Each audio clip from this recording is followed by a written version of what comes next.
Are you ready to be grounded into your inner mountain that allows you to see the magic and the miracles of the world while still thinking of the long-term plans? Hello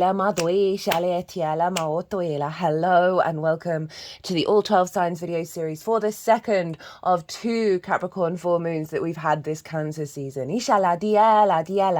My name is Chloe. I work with card divination, astrology, and as you just heard and as you can see, I channel multi-dimensional energies through my body, both in the form of physical and vocal light language. All of this brings in healing, attunement, and activation codes that help us get in alignment to integrate and expand on our soul's journey. So this is the All 12 Signs series. For those of you who know your time of birth and know your natal chart, I really recommend you check out the sign that falls in the first house. This is called the rising sign, where the Ascendant is. I read for all of the signs as if they're in the first house, so the astrology links in closest with that. However, it never, ever, ever invalidates you looking at any other part of your chart. As always, perhaps where your sun and your moon are, because they get activated with every lunation. Whatever sign it is that you're checking into, look to what house it falls in, the themes of that house. You want to apply those themes, as well as all the other meaning you've got going on in that sign, to the messages that come through in these readings, because it will be as if that sign has, from your natal chart, has now energetically moved to the first house. So the astrology for the rising sign will still link in. You've just got to add on your natal chart meaning on top of it. As always, take what resonates, leave what doesn't. I am reading for Aquarius in this video, so let us begin. Aquarius rising. How are you doing, Aquarius? So I read for the rising signs. So for those of you who don't have Aquarius in the first house, look to where Aquarius does fall in your natal chart, look to the house that it's in, and you want to apply the themes of that house, as well as all the meaning you've got going on in the sign of Aquarius, to the messages that come through. It will be as if that Aquarius energy of your natal chart has now moved to the first house. So the astrology for the rising sign will still link in. You just got to apply your own natal chart meaning on top of it. New viewers who didn't quite catch the introduction, I channel multi-dimensional energies through my body. You will hear vocal light language and see it, and see physical light language, which is what's going on right now. All of this is bringing in healing, attunement, and activation codes from the multi-dimensional sphere, so we can integrate and expand on the 3D realm. Right, so Aquarius rising. I'm going to be breaking down the astrology for Aquarius rising. As I do so, I'm going to be shuffling this deck, and all the cards are going to go everywhere. And then when I finish breaking down the astrology and the decks being put down, the energies that I work with, they're going to move all the cards around. They're going to do some energy work, and then they'll put the cards into the 3 piles. Now, the 3 piles are what is being released with this full moon.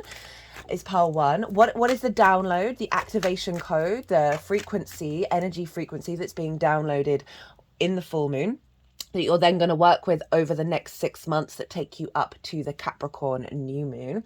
And pile 3 is how to amplify and work with pile 2.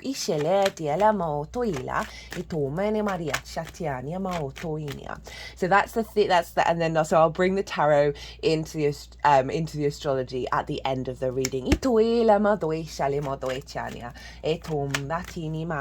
So we have the second of 2 Capricorn full moons that we're having this Cancer season. Regulars, you know, I've been banging on about how this particular lunation cycle that started with the Cancer new moon, which was the last new moon that we had, is shifting the frequency of the downloads that we get from the new to the full moon. So from Aries season last year, we've had inconjunct new to full moons, and so we've been receiving downloads. And that was the last full moon in Capricorn, was the last inconjunct. And an inconjunct is sort of very non-traditional. It is very maverick in its energy, very inventive, can be a bit discombobulating, but it is essentially helping us break out of old pathways. So we've had a lot of downloads over the last year in regards to the lunation cycles that are inconjunct. And so we would have seen a vision of the new reality, as well as then disruption energy, because it isn't straightforward, right? So an inconjunct is a straight line with a kink at the end, right? So that it's kind of thinking you're going in the same direction and then curveball energy. So it's been a little bit dysregulating, but it's helping us break out of old patterns and old stagnation. So the last Capricorn full moon was the final inconjunct energy. Now, because we had 2 Capricorn full moons, we've shifted with that new moon in Cancer to the full moon in Capricorn. They are opposite one another. So now we've gone to the straight line, the opposition line. So this is a streamline energy of all the inconjuncts that we've been downloading over the last year and 3 months. And this is all coming together with this particular new cycle that we're in with the lunations, where things are just going to lock in, right? So we've had lots of pathways within ourselves be unlocked, and now we are bringing that all together in a very streamlined way. We're bringing balance with this new cycle. I've done a collective reading on this Capricorn full moon. That's always the first card out. Sorry, not the first card out. The first reading out. That's where I break down the astrology of the how all the celestial bodies are talking to each other at the exact moment of the full moon, and it's a doozy. It's a pretty damn powerful moon. And I feel like I say that every single time, but it does seem to be every single time that we're just like, woof. So I break down the astrology in more detail and tap into how it feels, and really explore that energy, as well as do a collective tarot. And so I do always recommend that collective reading, because some more messages and themes around the energy of that moon come out, and the more that you can kind of tap into and explore what the energy feels like, the more you know how it shows up in your own life. And then you can figure out, okay, well, how can I then work with that baseline energy, that collective energy? And the tarot here and the astrology will be in relation to the Aquarius era of your chart. So it adds on a bit of a layer and a bit of depth if you want to go and check out that reading. And this is also significant not only because we're activating a new cycle of going back into new moon followed by a full moon in the opposite sign, but it's also linked into the eclipse cycles. Regulars, I've been going on about this for a while, that the Capricorn area of our chart since July last year, when the nodes moved into Aries and Libra, has been acting as the manifestation point of the North Node. Right, it squares the North Node. And so with squares, it can see conflict, drama, frustration, but at the same time, it's manifestation energy, it's building energy. So, talked about it in the Cancer new moon energy. That's where the South Node's being manifested. That was a big shift, that new moon, of moving away from the sort of more heavier, difficult energies of the South Node to the refinement. And now we have this another full moon in Capricorn. We've got a doubling down of the activation of where we're headed, right? North Node is what we're hungry for, what we're striving for, where we're headed. It is the expansion energy into the new realm. And so this is the big focus in the Capricorn area of our chart. And so we would have seen things be building in regards to a longer term cycle, because eclipses are an 18 to 19 year cycle. We won't have this energy in Cancer and Capricorn for another 18 to 19 years. In the same way, it will reverse at the midpoint when the nodes go. Anyway, try not to overcomplicate it. That the Capricorn area of our chart at the moment is really about long-term goal legacy energy, where we are able to be uniquely ourselves, Aries, in a social environment, without people pleasing, without self-sacrificing in a way that diminishes our soul's frequency. And this is all building in Capricorn. Capricorn is a longer term cycle energy because it is linked in, it's ruled by Saturn, and Saturn is a 30-year cycle. Saturn is very mature. Saturn is the about integrity, responsibility, due diligence, right? Capricorn is the mountain goat, the sea goat, the ability to keep on going, right? To understand the bigger perspective, the bigger agenda. So we've been strengthening our mountain within ourselves. And the last Capricorn full moon very much felt like it brought the beauty of the Gemini transits that we've just had. If you haven't seen any of them, I still recommend all of them because that energy felt so incredibly potent of how we are operating in the new realm.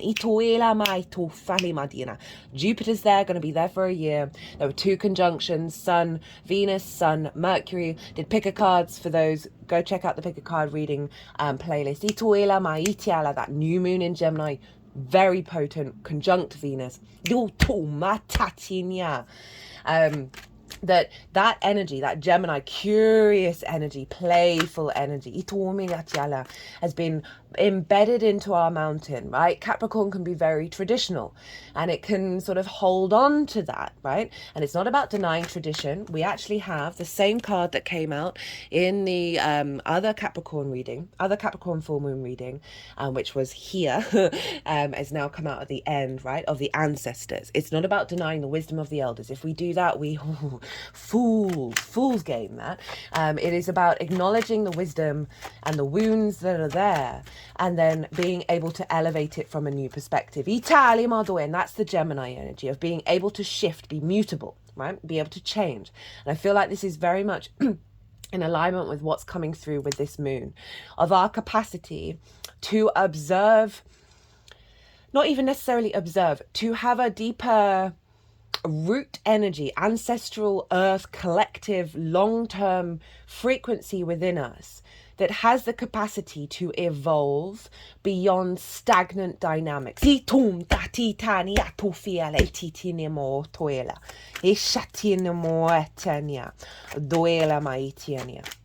So big, beautiful energy with this moon. So Aquarius rising, why am I doing you first? Well, that's because Capricorn falls in your 12th house. Now, the 12th house is the hidden house, the house of mysteries, right? Behind the scenes, the unconscious spaces, the occult, right? So this can, in the unconscious spaces, can be a lot of trauma responses and limiting beliefs. And this is where we are working on that process, right? Of anxiety, depression, grief, loss, isolation. But underneath all of that is the magic of your soul. And you've had 2 full moons upgrading your capacity to walk in those unseen spaces, to have the resilience to be able to observe your unconscious responses, to be able to tap into the legacy energy around the magic of your soul. You may have just felt more grounded, more settled in sort of the anxiety and the depression area. I'm not saying that it's not prevalent, just more that you have the as I said, like this deep rooted ancestral groundedness of being aware of the environment that may be creating disruption here, because this is where the North Node gets magnified, so it can, on the flip side, activate a heightened expansion around anxiety and depression, all in order for you to really stand in your power and be like, okay, I can understand why this is happening, but I can also understand where this is coming from and where to do the healing. So you've had 2 full moons, 2 illuminations, right? A real sense of bringing the unconscious, the moon, to the forefront, full illuminations, of like bringing a lot of things up from the underworld, from the unconscious spaces, and having the capacity to be able to tackle it, right? I'm not saying it may not have been difficult, but you have so much strength available to you right now to be able to work with that energy, and whatever's coming up is serving you in order to observe it and release and work with that energy in terms of your longer term trajectory. So you may have had quite a lot of influence going on in your 12th house that may have been disruptive, may have been difficult. The 12th house energy is really, is there's a weight to it. I'm currently going through a lot of 12th house transits because I have Cancer in the 12th. And I am so grateful for astrology to be aware of it, because otherwise you can really get stuck in the mud with it. And just being like, okay, this is a process. What is it trying to teach me? Where is the wisdom that I can glean from this? How can I let it just flow through me? But overall, there's a real sense of empowerment here with this doubling down right at the beginning of Capricorn with the first full moon in Capricorn, and now at the end. So it's like a full unit completion energy. Otum atenima eternima. Otoenia dianima. In that 12th house energy. So as I said, right, you may find with a full moon in this with this full moon, it can bring up triggers, because it is the unconscious being revealed. And just know that it is a gift from the sun and the moon to let you know what's coming through, to let you know what's entangled within your energetic field for you to work on, so you can then clear space. But overall, it will be another doubling down of the completion level of working through certain stages of the difficult energy, as well as a completion level in the mastery of your integration of the magic of your soul. Because that 12th house can feel very personal to you, but not necessarily integrated in the rest of your chart, right? So you're doubling it down on the integration of the illumination and the capacity to be able to see what you need to do. Well, okay. Hello, Aquarius. Okay. Double Aquarius. Oh, you've got a lot of, I believe there's a fair amount of knights on deck.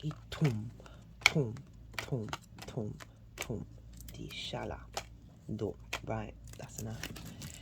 Justice at the bottom of the deck. They wanted the Queen of Wands as well, and Saturn. Okay, so I've barely even got into the astrology and all the cards are out. So this is happening in your 12th house. You might find yourself being more called just to spend time in your own inner space. You might be doing some ritual work, because it can often be with a full moon in the 12th. You may have some sudden revelation about a particular limiting belief that comes from a trauma being released. So we want to look to so what else is going in terms of the astrology? So there's a fair amount. I'm going to touch on it quite briefly. I'm going to do the big hitters. I mean, there's lots of big hitters with this moon. I really do recommend it. Recommend the collective reading, particularly with the 12th house as well, because it can be a very difficult transit. There's just genuinely no getting around it. The sun and the moon are making a cradle, right? So we have an opposition with the sun and the moon. Sorry, this is not the best thing to do, the straight line. We have Neptune and Uranus here, right? We have sextiles forming it forms a basket, and then we have trines coming this way that forms the structure for the cradle. So we're essentially being birthed by the bigger outer planets. Pluto is also opposite the sun and conjunct the moon. So we have some really powerful energetic frequencies coming in from Uranus, the path clearer, the soul liberator, the breaker of chains, very independent, very maverick, wants you to be confident walking your own path. Neptune, the pure connection to source, right? All the dimensions, all the frequencies, all the realities. It can feel very overwhelming, but it is also that sort of capacity for us to be able to bring different realities into our own. To connect to source, to be birthed by source. And then Pluto in Aquarius, in your sign, is recalibrating us to our universal frequencies, right? Our collective, a universal truth within ourselves. So if Uranus, who wants you to walk your path, right? We've just had a Uranus-Mars conjunction, did a pick a card reading on that, in the sign of Taurus. That was huge. We're not going to have that unless you're a newborn in our lifetime again in the sign of Taurus. It's a 2-year cycle. That's being activated in your roots and your foundations.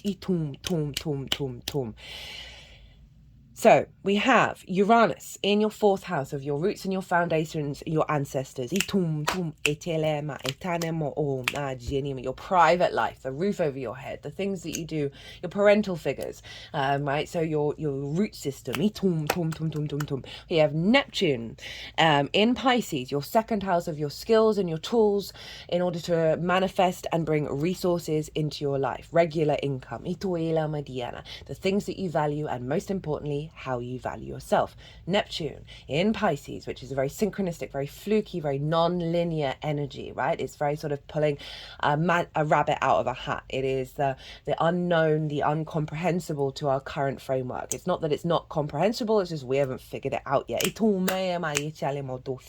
The ebb and flow of it all, right? Neptune, connection to source, is retrograde. So this is an inner pulling of an inner energy of a new reality of your understanding of the miracles around your sense of value, that you are loved, that you are valued, that you have the capacity to dream and tap into a very mystical energy around the skills and tools that you have, and bring that magic into your skills in order to bring in and manifest. There's all lots of things going on there. Sexta and, you know, Neptune, and I know I'm speaking very fast, there's just a lot and I really want to get it as succinct as possible. Neptune is sextiling Uranus. So there's a real liberation energy in your foundational space right now that's being supported by an inner development of your deeper understanding of your connection to source in regards to your sense of value and your skills and your tools in order to manifest in the world. And this is all impacting. These are sextiling the sun and the moon. So I've talked about the moon over in the 12th of your hidden house, your house of mysteries, right? So this is the difficult unconscious spaces as well as the magic of your soul. The sun is over in the sign of Cancer, right? It's we've got a bit of a difficult energy in Cancer. Go check out the Cancer New Moon series if you haven't in regards to that, because I talk about that in a lot more detail, because that's where the South Node is manifesting. There's some frustration there, but it's all refining you for the next 18 to 19 year cycle in your house of work, how you work, physical health, routines, co-workers, pets. Okay, so there's an alignment, right? You're being burst of a recalibration of, so the 6th house is the adult in the room, right? Stepping up to yourself, being able to be mature, be able to find the joy and the love in the way that you work, tending to your physical vessel, putting in those routines, right? We're a bit of a struggle bus with that one. And so often it's because of things that we've experienced in this lifetime, as well as from our ancestors and past lifetimes that filter into the unconscious spaces. That means that we might neglect ourselves in regards to being the adult in the room that show up in the 12th house. So we've got this balance, this harmony, this strengthening of energy, of finding a deeper resource in regards to limiting beliefs around your capacity to do the work, to be the adult in the room.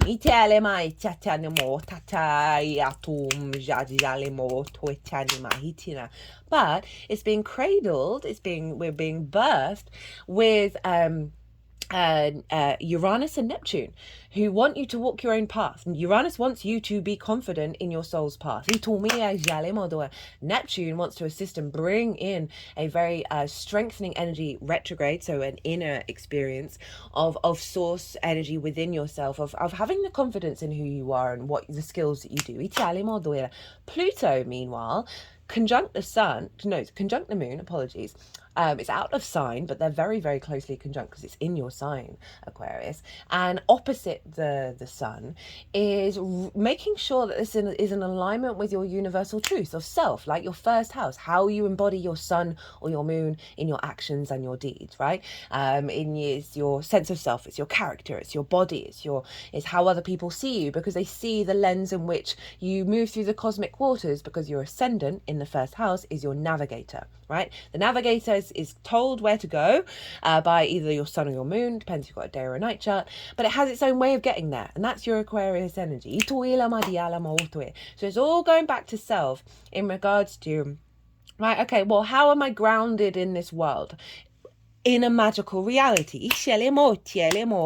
How can I create, right? How do I understand my own value? And all of this is like birthing your capacity to walk your path in regards to this without being so pulled down by that 12th house. We're finding a great deal of empowerment come in.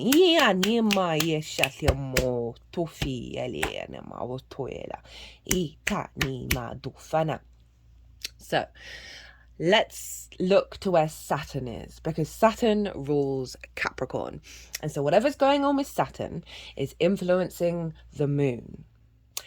So Saturn is in Pisces along with Neptune. So there's a real focal here on your sense of value, your understanding of the skills that you have within yourself. Saturn is retrograde. Again, did a pick a card reading. Go check it out. That's going to be significant for you, particularly Aquarius risings, because one of your rulers is Saturn. I work with the traditional astrology, and Saturn rules Aquarius. So whatever Saturn's doing is influencing you continually throughout your entire life. Your sense of self. So you're really cultivating inner depth of, okay, right, what skills do I need to serve me in the long term? How do I assess my and understand the cause and effect in terms of the actions that I take that may be diminishing my sense of value? Let's try and refigure that, rejig that. So Saturn is really like saying, okay, this activation with this full moon is in alignment with your sense of value, right? This doesn't have to just be about work. The 6th house follows the 7th, it preempts the 7th. So in terms of romantic relationships, we need to figure out how we work in order to have healthy relationships. So this full moon, in terms of the back and forth between the 12th and the 6th, of the illumination of the unconscious responses of how you value yourself in terms of your parental figures, Uranus in the 4th, of old patterns that you've learnt from your parental figures, picked up from your ancestors, that do not serve this current incarnation to date. There's like a line being drawn under the sand and activating a deeper resonance in terms of your own sovereignty, your soul's frequency sovereignty. We learn so much from the people around us in our early years of how to communicate, what is our value, are we any good at anything, all of that stuff. This is we've got outer planets, Pluto, Uranus, Saturn, Neptune, these all bigger, longer term cycle planets. So this full moon is being influenced heavily by the heavyweights of the more galactic, more long-term cycles in terms of how we evolve in our being, rather than the immediate day-to-day. So it's taking in the eons of time. Now, Jupiter traditionally rules Pisces, so Jupiter is influencing Saturn and therefore influencing this moon. And Jupiter is over in your 5th house of your creation energy, in the sign of Gemini, right? Your pleasure, your joy, your amusement, your play, your games, children, literal children, figurative children, children you work with, your own, your inner child. Things that you birth into the world from a creative point of view that feel like your children. Romance, love, dating. Jupiter's saying, hey, let's expand and understand how to work with that creative energy. Right, so everything I said beyond your creation energy, how do you create in the world? All the rest of it all comes from that. So Jupiter is influencing Saturn, saying, hey, right, I know you're all about responsibility and duty, but I'm over here in the 5th house of creation energy, and I want this to have some fun, some joy, and some play with it as well. So that's influencing what's going on with this moon. Now, Mercury rules Gemini. So where is Mercury? Mercury's over in the sign of Leo, and this is in your 7th house. This is one-to-one relationships, intimate relationships, business partners, your therapist, clients, one-to-one clients, intimate friends, long-term committed romantic relationships, as well as your relationship with Source. So Mercury is influencing Jupiter and saying, okay, right, we want to be able to communicate from the heart on a one-to-one basis, right? And for that to not be limited, right? So we want to bring in the other in regards and the full moons, they represent a completion energy, but at the same time, they bring in a download that we then work with over the next 6 months. So Mercury influencing Jupiter is saying, right, we need to get an alignment of being more vulnerable. Right? Think of the Strength card, which you have, Dushinia, the Leo card, of the capacity for you to stand in your power and be vulnerable with the other, is going to really facilitate everything that I've just talked about. Leo rules the heart. It is ruled by the sun. It is that sense of the animation, the light giver. So there's this can see I can see this as a realization around blockages that you may have had from in these unconscious spaces, in your foundational space, Uranus in your fourth, that have restricted your capacity to be authentically yourself, rather than being the layers of previous interactions, previous cycles, in terms of like, oh, this is how I always want things to be, when that was actually something that your uncle really liked and you spent a lot of time with your uncle and that got imprinted into you. That isn't actually you. You're right. This is giving you the space to be able to observe and shift back into, okay, well, what is it that you want? Now, the sun rules Leo. So where's the sun? Well, it's in the sign of Cancer, which is ruled by the moon. So we have this feedback loop here now, with all those houses and all the themes of those houses that I was talking about, right? So 12th house, hidden house, unconscious responses, difficult energy, as well as the magic of your soul being more integrated. Saturn in your second, of your skills, your tools, how you value yourself. We've got Jupiter of creativity, joy, pleasure in your life. Mercury over in the sign of the seventh, right, in the house of the other. So again, healthier relationship dynamics in work, friendship, that are more in alignment with your soul's frequency, all being pulled back into being able to put it into practice, being able to work, make it work. Right, I'm going to leave it at that. Look to where there's also so much other stuff going on. Go check out the collective reading. Look to where your sun and your moon are in your natal chart. Look to the houses that they're in and the themes of those houses. Those themes, 12, 12, 12, I was looking at that. Those themes are likely to have shown up in the lead up to this full moon.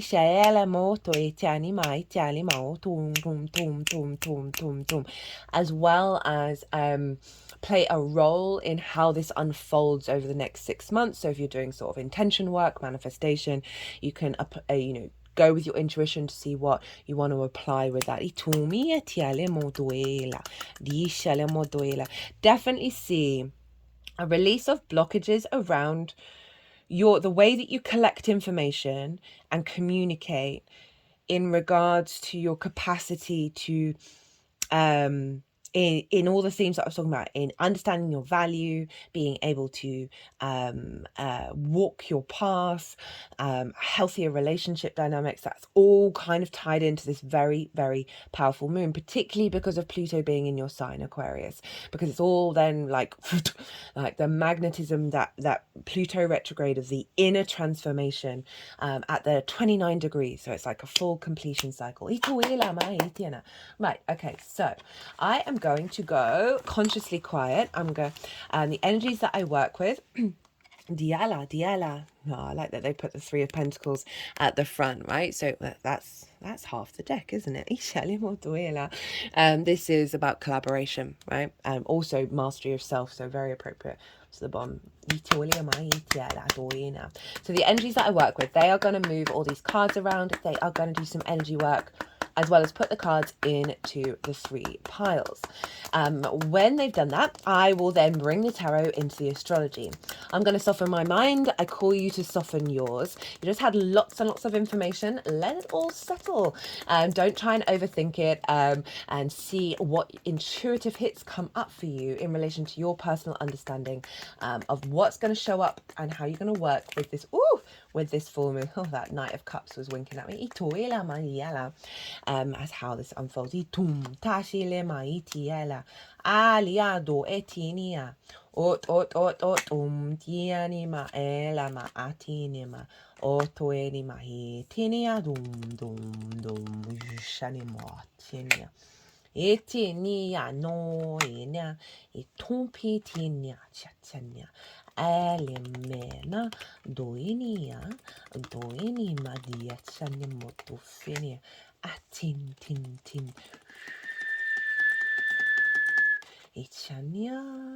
Ishania, o tum, itanima aliene, atumene, etumenia, etin, o, dialeania, di shalamodoitiana, dialama, o tumini matiania. Doshani matitia atatatania etinima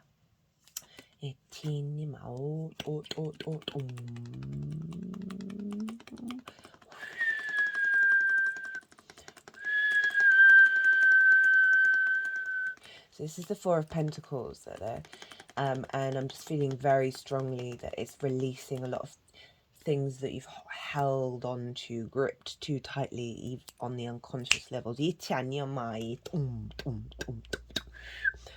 Atinema shalialia atum ela mahia la tuela ele mahila matuela I na janima itanima janima atumala etiniadu falama di shatiala etumela maiala etum tum actually, just feeling while they're doing this, and this is the release pile, right? And this is Saturn. This is know thyself, and the world will open up to you.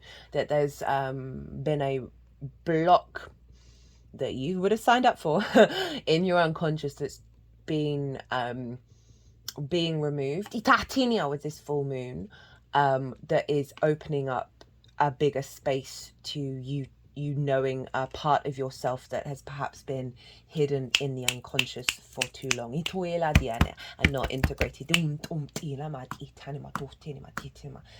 Focusing on the Destroyer card as well. So I feel like that block that's being removed is a part of you that may have been slightly destructive in its nature, right? Where we all self-sabotage.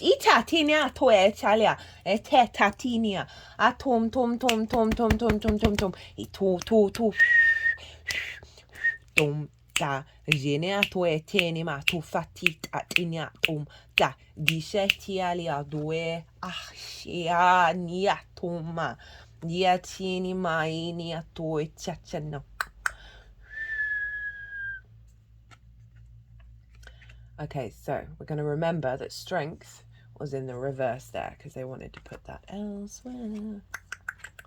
Doi shalianima etinia. Doena. Do etini. Do etini. Do ayalamadichanima.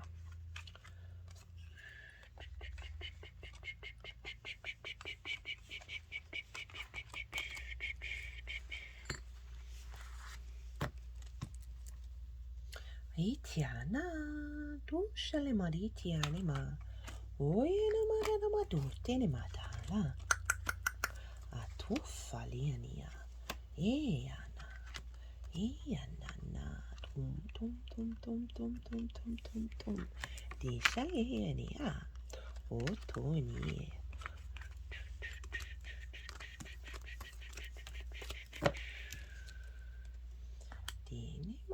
Etinimatitena ali atufania doena metinia.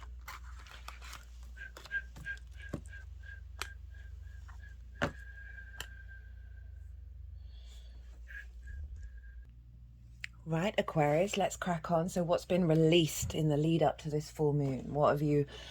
What's been transformed, right? So often this is some difficult energy, because when we get high grade downloads, lots of the sludge comes to the surface, and it's very, very depicted here in these cards, right? We have the Knight of Swords, the King of Swords, the Nine of Swords, the Four of Cups, the Five of Cups, the Queen of Wands in reverse, the Three of Swords, the Four of Swords, the Page of Cups, the Six of Swords, the Seven of Swords. Lots of sword energy showing up for you, Aquarius. So, I did say that Pluto frequency, right, in your sign, air sign, swords represent the air sign.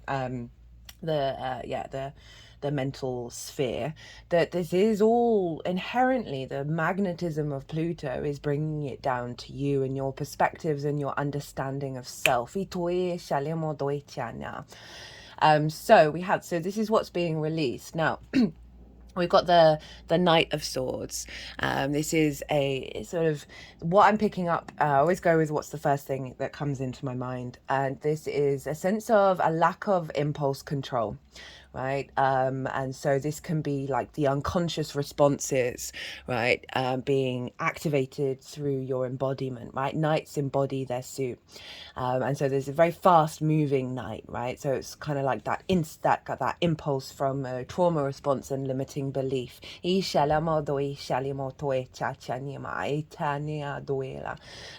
I said at the beginning, this is a very grounded energy. It's helping us think about the long term in terms of our actions and our responses. And so with the Knight of Swords showing up, which is very fast, very quick to fight, very quick to take action, and I feel like with it showing up in the release of that which has been disruptive to you, and with the King of Swords, right, this is one of your cards, Aquarius.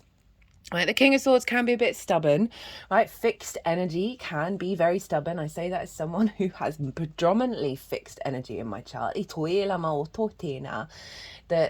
there can be a rigidity of that framework, right? The impulse, and then that's fixed into you. So there's something around here of a very predominant fixed, stubborn response mechanism, right? Trauma response, limiting belief, that has sort of held you from fully, it's 111 as I'm recording and looking at the time, I'm saying this as being cleared out. That's like really the root of you, because this is your card, right? Then we have the Nine of Swords. So very appropriate for a 12th house transit.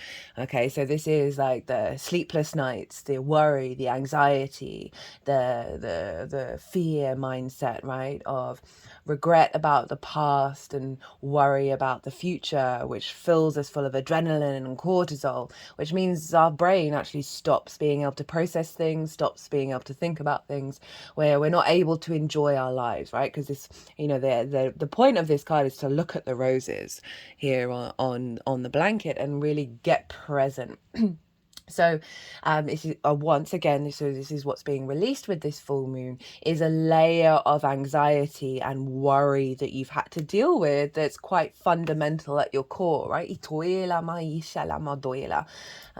there's a sense of this is being, a layer of that is falling away with this full moon.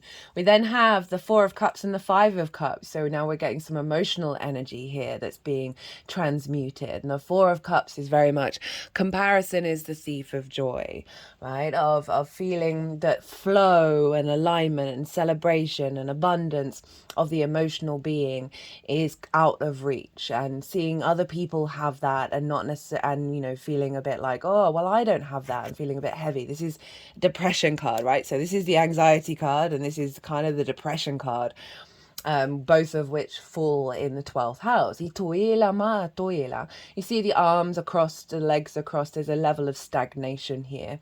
There's a level of externalizing your emotional responses to that which you do not have, right? That which is not within you, whereas everything's within you. We know this, it's just hard to embody on an emotional level. So again, in terms of the a layer of anxiety falling away. There's a layer of depression that's falling away, or a sense of stagnation in your capacity to, you know, all those things that I talk about of being able to build uniquely from your own frequency. We then have the Five of Cups. This is grief. Grief is a big part of the 12th house, of seeing those Three of Cups, of that which has been lost, right? So we've got that which is out of reach, and also the sort of the wounds over that which you may have had in the past that isn't quite here right now, and the frustration that may feel, right? For those of you who may have gone through a difficult grieving process, my heart goes out to you, right? It is part of the human condition. But with this figure, there's the two of cups behind them. That there is always union, there is always connection, there is always love. And sometimes we need to go through a cycle of evaluating why do we still feel the grief around those old situations, those old reflections? Are we still holding on to that and that getting recreated? So with it being in the release pile, it's saying like you've had to go through a lot of stuff for it to be released, to be an observation of it, right? Capricorn is very mature in its nature, right? Wherever Capricorn and Aquarius fall in your chart, in your case, for Aquarius risings, this is 1st and 12th. It's not really until you're sort of mid-30s that the release point happens, where all of a sudden things start to click into place. Obviously, we can accelerate for those of you who are younger, right? You can be in awareness of that. And the more that we're in awareness of things, the more that we can integrate and expand. But there is this sense of, with what's going on with the eclipses and the eclipse cycle and everything that I talked about at the beginning of the video, that we are releasing some big wounds around our longer term cycles, right? Our longer term understanding of existence. And so that's going to be bringing up some difficult energy. Queen of Wands in reverse. So this is a release around the blockage of you being quite, your capacity to be independent in your cultivation of your inner flame. Right, of your inner creativity, of your capacity to transform and activate your instincts, right? So fire often is linked into the instinctive response. And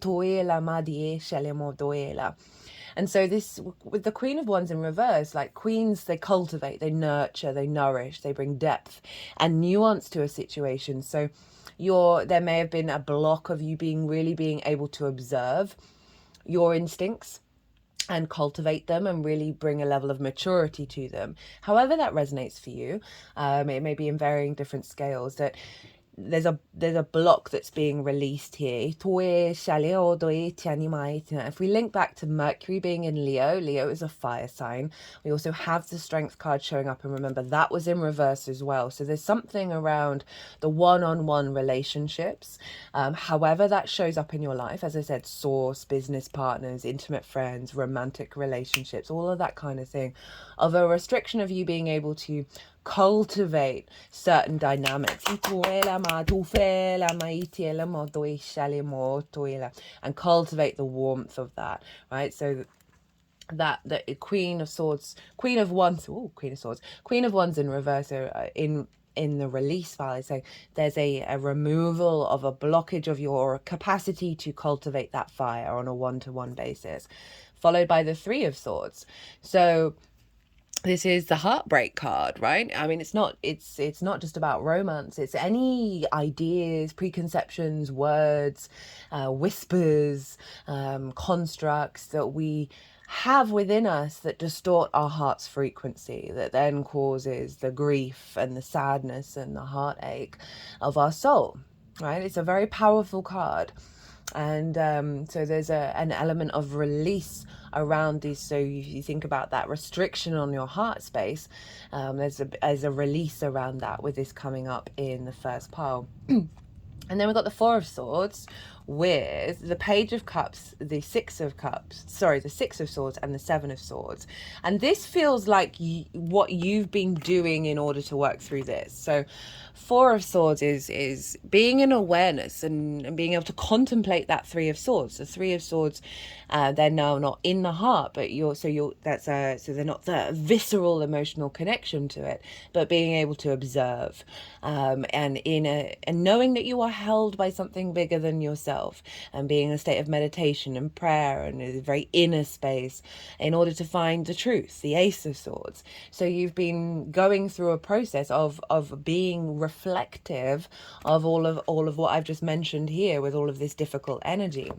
And then we've got the Page of Cups, right? So being able to sort of communicate with yourself at a deeper level of love, right? Of finding new realities. This is Pisces energy. This figure is talking to a fish, and the fish is talking back. So it's very sort of allowing us to go beyond the rational, and so that's very sort of doubled down by the fact that that King of Swords upright is being released in terms of the rigidity of the rational mind, right? And that rational mind can be based on past experiences that make a lot of sense, but this is saying, oh no, you've been cultivating, no, there's a different frequency around. I'm not just constantly in the same loop. And the Six of Swords is this moving away from turbulent energy, right? There's a sense of limbo here, because you're heading towards calmer waters and you're taking with you these core principles that you've been reflecting on and finding different ways of connecting to emotionally. So we've got a lot of swords and a lot of water here. So it's the ideas, the constructs that affect your emotional body you've been shifting.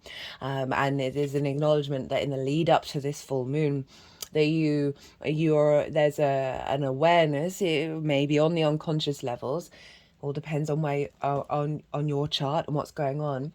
But the Six of Swords is saying, no, you are in a transitory stage, right? We are activating a new cycle here where you are no longer going to be in a sort of a survival mechanism, right? A fear response of the choppy waters just repeating over and over and over again. And it's heading more into, okay, well, now I understand why all those things have happened.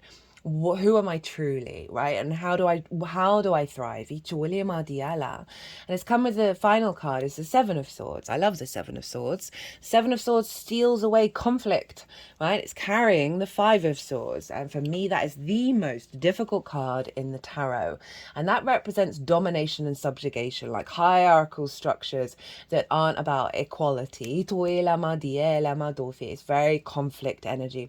So these are the ideas, the limiting beliefs, the preconceptions in your mind that have created this battlefield. This figure is stealing them away. It's about thinking differently and coming into a state of balance with the Two of Swords. So this is the process that you've gone through, that you're like, oh, okay, no, time for a reboot. And so that part of the cycle is now being released, right? That prep work that you've done.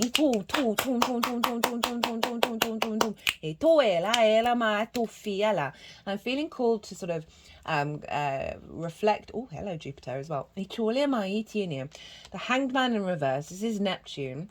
And the Ten of Swords at the bottom. Atuinia, release of a lot of karmic stuff. Hangman in reverse is like you've had the revelation, the perspective has come in, and you're now going to be taking it out in the world. This is what's coming in. This is the download that we're getting, that we're then working with over the next 6 months. There's a level of calm and connection to source that you have gathered, that you're then taking out in the world, and your understanding is shifted because the Wheel of Fortune is Jupiter. This is his acknowledgement that fate is changing, right? The cycles of time are going up in your favor. We've got the Nine of Cups. This is feeling very emotionally balanced within yourself, a gratitude of existence. So for that 12th house, there's a real sense of satisfaction within that space of like, okay, I can understand there may be still some niggles going on, right? Is the work ever done? I don't think so. But you're able to deal with it, right? You're very confident in your energy and your emotional responses. We have Justice, the Four of Pentacles, the Eight of Wands, and the World. as a sort of a overall energy that's implementing this is a rebalancing. This is a rebalancing of your objectivity and your empathy in regards to those unconscious spaces, of being able to see things clearly now. And that is also including the magic of your soul and how to bring that out, that level of deep earth commitment, that sense of longevity, that sense of knowing you are connected to a bigger ecosystem, right? Knowing that you are here on this planet for the long term. And that can feel out of very personal to you, but also not integrated. And so I love that the Lady Justice has shown up, because this is your perspective, Libra energy, your ninth house, that there's an alignment of a deeper knowing now that you are here on this planet and it is serving you rather than you're doing battle with it. Pluto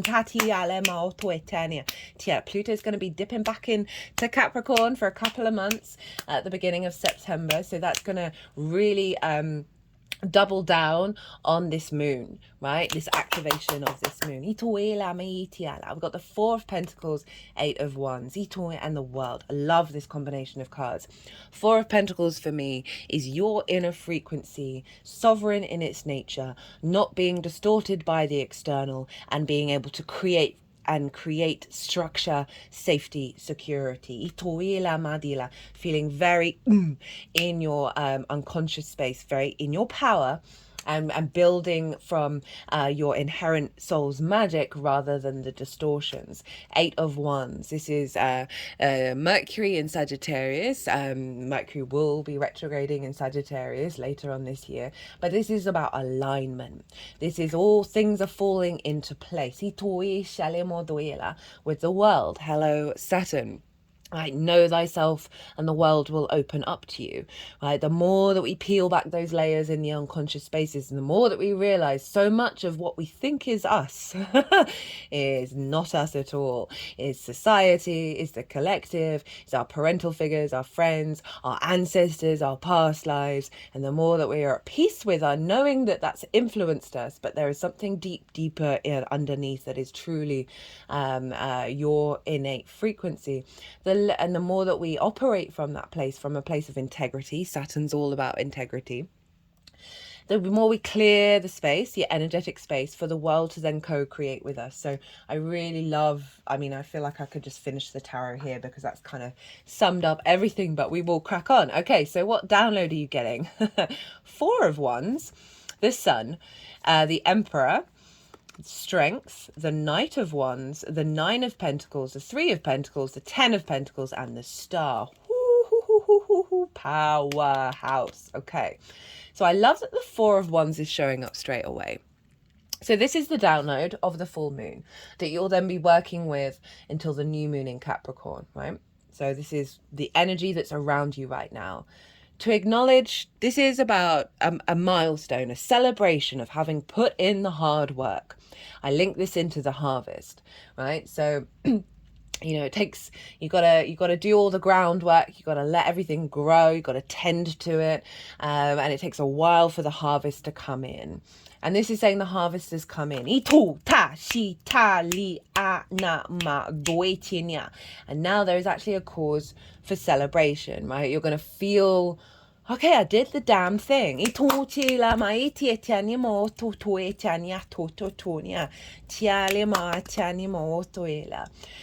a sense of celebration going on in your 12th house of like, okay, we've gone through the ringer a bit, maybe. All depends on the scale, sliding scale. And there's an element of satedness that I feel with this card very strongly, right? Like as I said, a line has been drawn under the sand, right? Under the sand. Oh, interesting. That which is hidden. There's an element of completion of a particular part of a cycle, and it's brought about abundance. It's bringing fertility. You now have, so this is bringing in a frequency of you have the resources that are able to give you nourishment as you move forward, right? And then bring this into your existence. We've got the Sun.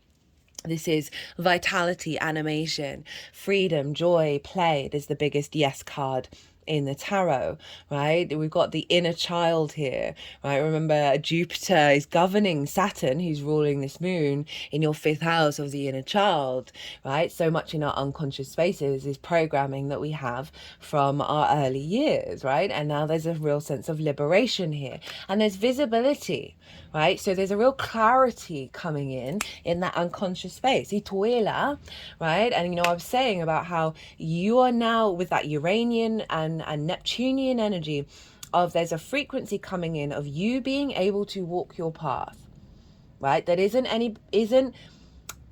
being influenced in a way that is detrimental to your soul's expansion in this current framework that has been limited by ideas and the visions of others, right? This is now recalibrating back to the freedom and the joy and the play of your inherent soul.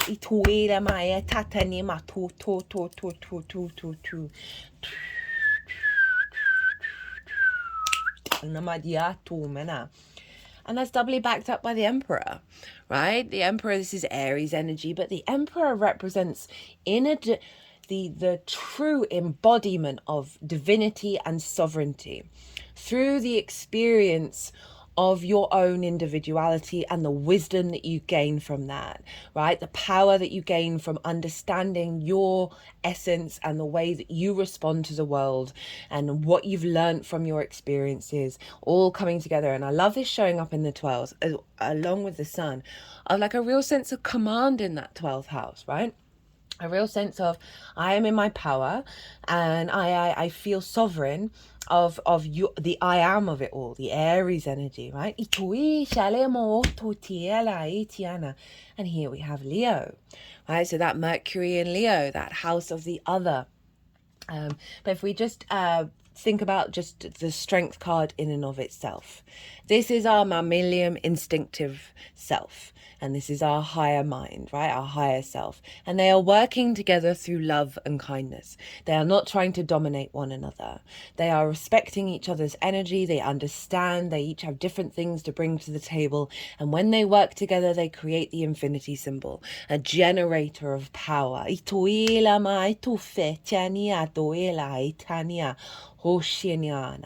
The courage to be vulnerable, to be open and expressive and communicative, to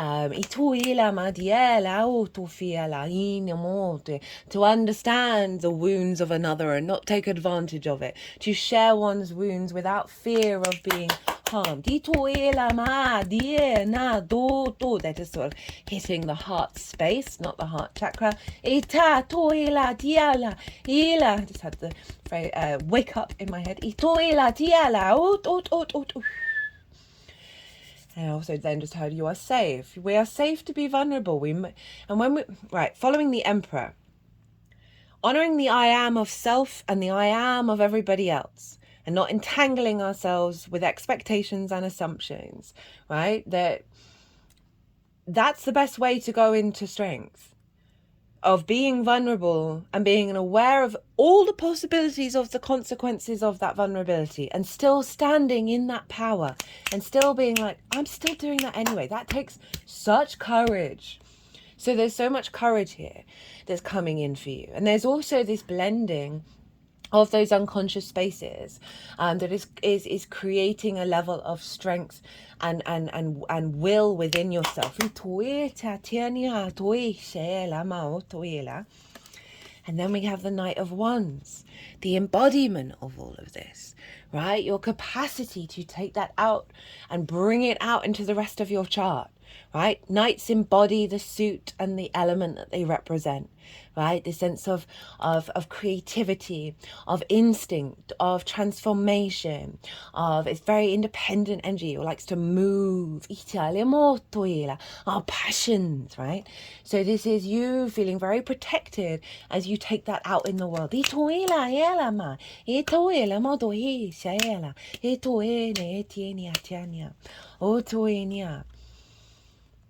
And then look at all this pentacle energy. So we had air and water, And then we've got mostly major arcana here, and fire and pentacles. So you've got this real union of all the elements coming together, right? The journey that you've gone through, the emotional and the mental sphere, is now creating a space where you can instinctively create in the 3D world from the magic of your soul. Ituela. Nine of Pentacles are very independent. This figure knows what they need to do in order to create a holistic life in this incarnation, right? Good work, good home, good family, very opulent, but they know what they need to do. And they're confident in what they need to do. It's a very empowering card, the Nine of Pentacles, right? It's really there's a wisdom to it. It's not impulsive.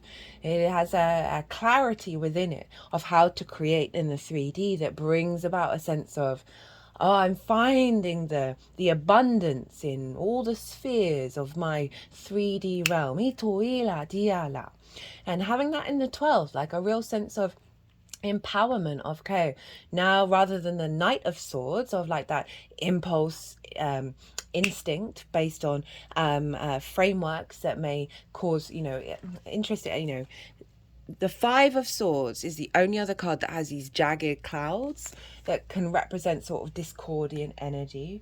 This is all very flowing and loving, and there's lots of sun here. So there's something around your capacity to now to have a clarity in your unconscious spaces that is propelling you to take action, right? Remember Saturn over in your second of your skills and your tools to bring in manifest and bring in more regular income, or as well as how you value yourself, with Uranus in your foundational space, Neptune also there in the Pisces energy of really birthing you into a level of maturity that's bringing play and joy and an holistic understanding. But it's coming from you being more in your power in those unconscious spaces, because they can very much disrupt us. We then got the Three of Pentacles and the Ten of Pentacles. So this is mastery of self, right? This figure was, I like to do the little story of like parental figures that want us to go be doctors, lawyers, accountants, the kind of the traditional workforce that, is always going to be around, and you're stable. And this figure was like, no, I'm going to go carve things out of marble.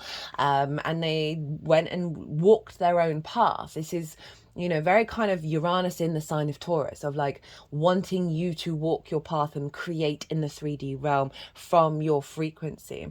And so it's a mastery of self, as well as collaboration when we are in our power, when we're in our frequency. Apologies, Aquarius, I had to pause and attend to something that I couldn't miss.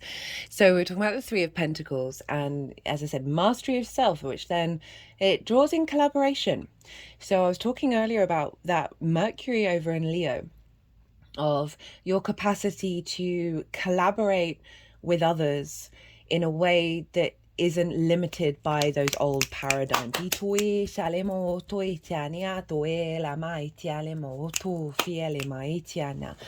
But overall, that's just generally a big energy around your capacity to build from a very strong foundation. Because then we've got the Ten of Pentacles. So this is the download that you're working with. This is the energy that's around you at the moment that you can work with, of like, this is long-term legacy energy. This is a city. Cities take forever to build, right? So it represents a longer term commitment, right, of a capacity of manifesting from a place of a longevity rather than the impulse of that Knight of Swords. We've also got sort of a nuclear family that are in plain clothes, and then we've got the elder figure with esoteric symbols. And this represents the blending of the metaphysical with the physical realm, right? The spiritual with the mundane. And when we do that, right, think of the magic of your soul, your capacity of being able to weave that into your 3D environment. When we're in harmony with that, that's when we're co-creating with the universe. So big power energy of like that motivation, that passion, that transformation of the fire, and your capacity to bring that in and build with the 3D. final card for the download is your card. You got two of your cards, Aquarius.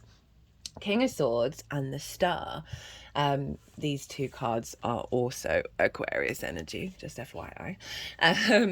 That this is your capacity to be your unique self, right? She is unclothed. She is rid of masks, and that's a difficult journey. It often represents deep healing. But by radiating from her inherent frequency, she is nurturing and healing her environment, right? We've got all the stars, right? Sort of the galactic energy combined with the earthly manifestation. This is also a card linked into hoping and dreaming because it follows the tower. The tower pulls down structures in our lives that do not serve our soul's frequency. And from that, we resurrect ourselves and we are able to dream and hope, very Neptunian, in ways that go beyond the old paradigm. But I love that your Aquarius energy is showing up for the 12th house, right? Of your capacity to embody this frequency, right? The Aquarius is the first house, the actions that you take, your sense of self. You're able to embody that magic of self and the power that's coming through in this dynamic into the actions that you take. Now, how to amplify and work with this energy? We have the Moon, the Seven of Cups, the Empress, the Knight of Cups, the Ace of Wands, and the Magician. Very powerful energy. So we have major arcana and water and fire.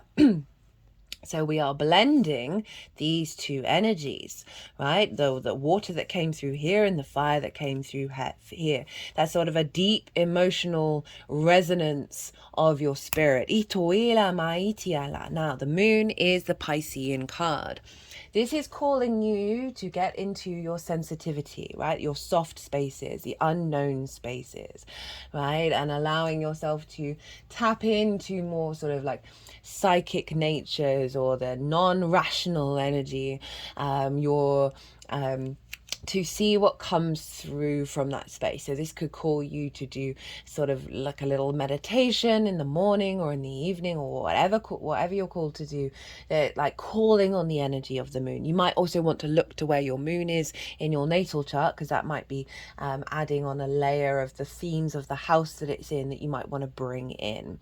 The moon is all about the sort of the where our needs being met. So this is your second house of your skills and your tools, right?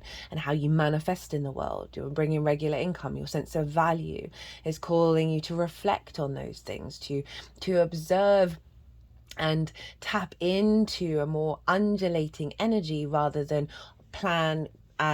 Gotta like do all the bullet points, right? This is calling for more of a creative, flowing, surrendering energy rather than like the taking a lot of direct action. So it's really calling you to tap into sort of the more of the subtle energetic fields within yourself. And have faith that they're going to provide some wisdom. Also feel with the moon, it's very much about self-care. Making sure that you are tending to that emotional body and giving it some love. And it's kind of a little bit of we've got the wolf and the dog, right? The dog used to be the wolf. It was tamed. So there's an element of honoring the process of refinement of your sensitivity, as well as the wildness of it and the power of that, and utilizing both of those things, and seeing what comes from this very sort of creative, intuitive space.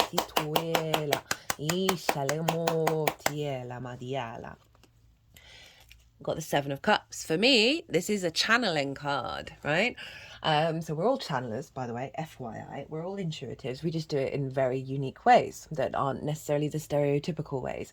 But again, this is very similar energy to the moon. This is about stepping into the sort of the dream state, right? The maybe being in observation of your dreams and what messages they're trying to tell you.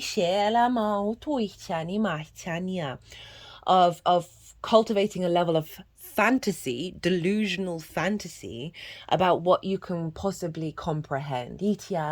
Like just opening the door that is going beyond the old frameworks, because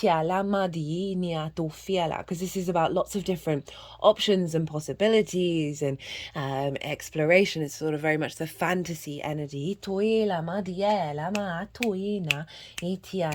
It's also, for me, very much a very playful card, right, of experimentation. It's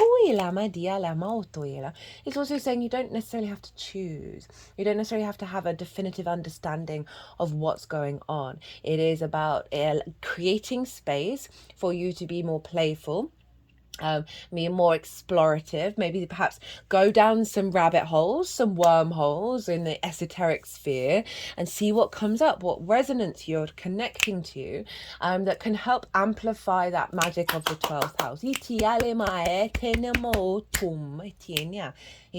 That's all facilitating you, helping create in the 3D realm. The Empress. So this is saying, make sure you spend time recalibrating to realize that your environment is in fact fertile. Right, this is Venus, and the Empress wants us to feel good in the 3D world. She has the power to manifest and create and nurture the 3D environment. Right, it is a very sort of creative energy. It's a sense of love and connection, but also a great deal of power and manifestation energy. So this is calling you, say, even if there may be difficult situations that you're going through, to tap into this, right? To realize, okay, no, that is also going on, but there's also this here. I may not see it fully. I may not be feeling it, embodying it, engaging with it fully, but it is there. And to redirect you, remind you, right? This is all to help amplify this, that this is here. This is here, and to not forget it. You might also want to look to where your Venus is, because that can add in some clues for you beyond this general reading on a personal level about what the Empress is trying to say. So Venus rules Taurus, where Uranus is. This is all very dreamlike state, right? In your 4th house of your roots, in your foundations, your home, your private life. So there's something around creating more space in your home to tap into this very sort of fluid, loving, intuitive, creative energy. They're really wanting to get more flow going. You know, if you do have unconscious responses that can feel quite heavy, of like tending to them, nurturing them, treating them as if they are your child and giving them all the love that they need. The Knight of Cups, right? It's far cry from that Knight of Swords, of like, it's calling you to play with embodying your intuition, right? The Knight of Cups is the true romantic in the best possible way. It is able to go in a flow state, right? It's got wings on its helmet and on its feet. So it is guided by love, guided by that intuitive response, right? Seeing life, the actions that we take from acting from a place of love. It is calling you to get into more flow, to not be cerebral in your in the way that you dictate your actions, right? It's also self-care, actions of self-care and love, but also play, trusting in the creative process. Things, not all things are going to manifest, not all things are going to work out, right?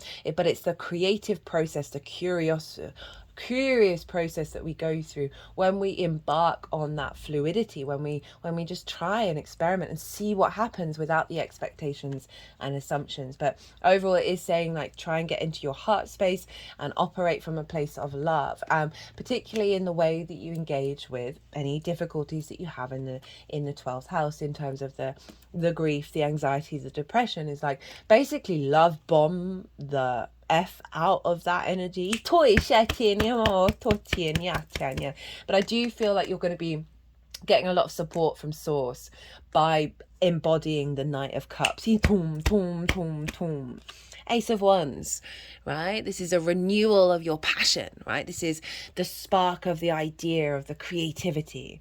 And this is saying, play on your inspiration. Remember, Jupiter's in your 5th house, governing this moon, governing Saturn at least, of you really want to be tapping into your creative energy for the next year, basically, and find as many different places as you can do that, right? Gemini is very mutable. It's very able to do lots of different things. It's not about the long, hard slog, right? So allow yourself some play and some and be able to tap into that instinctive passion. And you're going to get energy when you do that. So there's also, I feel, in terms of what we were talking about with the Mercury in, oh god, this is a long one. The Mercury over in Leo, of opportunities coming up in regards to the other, right? And to seize those opportunities, to be vulnerable, to put yourself in those spaces, to find that connection, that passion, right? And however that shows up, again, because of this flowing energy and this soft energy, I really am getting of like, it isn't about how it's going to turn out. It's how it's going to recalibrate your emotional body and what you're going to learn from those experiences. The Magician. Right, this is Mercury, right? So it's funny that we've got the Ace of Wands and Mercury in, with Mercury being in Leo. Mercury's going to retrograde in Leo, by the way. I will be doing that transit. Yeah, I think it might be the next transit that I do. This is about, whereas you've got this very sort of sensitive, surrendering, undulating energy, crowning it is the Magician, which is, you know, having taken those moments, however you do it, to be in that kind of yin state, to see what you receive from source, your unconscious, however you want to phrase it. And then the Magician showing up and saying, hey, go and try things out, right? This is about the capacity to utilize the resources around you in order to manifest. So it is activating that level of play. Of, you know, from that surrender, take action. Right, final thing, I'm going to get you an oracle card from the Shaman's Dream Oracle to round out this reading. Speaking of which, all these oracle cards that are on deck, I always pull them before doing any transit, and there will be a separate oracle reading for this full moon, following when I've finished. Okay,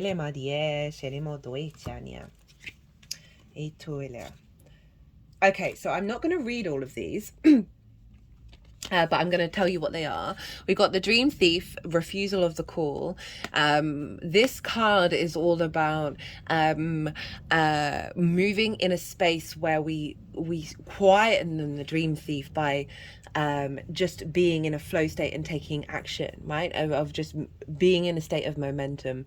That by being so, you are able to quell that which has stolen your dreams, right? So very interesting. We've got the Star card, right? And it's this card represents you're moving into a cycle where those dreams aren't being blocked anymore. And then we have the Perfect Storm, the courage to step into life. So there's a real activation here with what's gone on in the 12th. Like 12th house is so important. It's so ridiculously important, and it's also a really difficult house for us to, the more we integrate the 12th, the more the rest of our chart gets integrated. So there's a big activation here of releasing that which has kept you in slumber, right? Whether that's really obvious or really deep rooted in your unconscious, and helping you, the courage, right? Leo energy of like the Strength card of stepping into a new space. And then the card that I am going to read is Spirit of the River, movement towards adventure.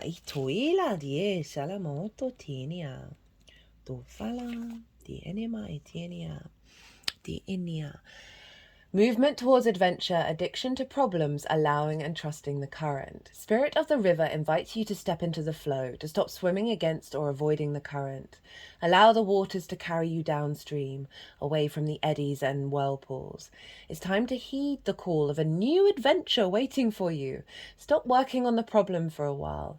The issue is not what it seems. It's your addiction to fixing what has gone bad that is consuming so much of your time. Work to create a greater good, and the bad will resolve itself on its own. There is nothing you can accomplish with more efforting, as the situations in your life right now are subject to forces beyond your control. Recognize this, step back, and trust the flow. There is no loss of face or lack of honor or integrity. It is simply the way things are at the moment. That's very much that moon, what was it? The moon, Seven of Cups, Empress, Knight of Cups, of like flow state. And then from that, the impulse to take action and manifest from the new frequency. When this card appears, it's time to say yes to the next leg of your journey. Your life is like a river, inevitably and inexorably flowing to the sea, which is your divine destination. Hello, Pisces. Be fearless and release yourself to the rushing water in the middle of the stream. Whatever it is you are holding on to, the feelings, the thoughts, the beliefs about how things are or how they could or should be, can be fixed easily with the power of the spirit of the river. Simply let go and enjoy the thrill of the ride. All will be well. Now that ties in to that Four of Pentacles, which was over here during the reading of things in your unconscious spaces that have had a tight grip. And now we've got the flow coming in.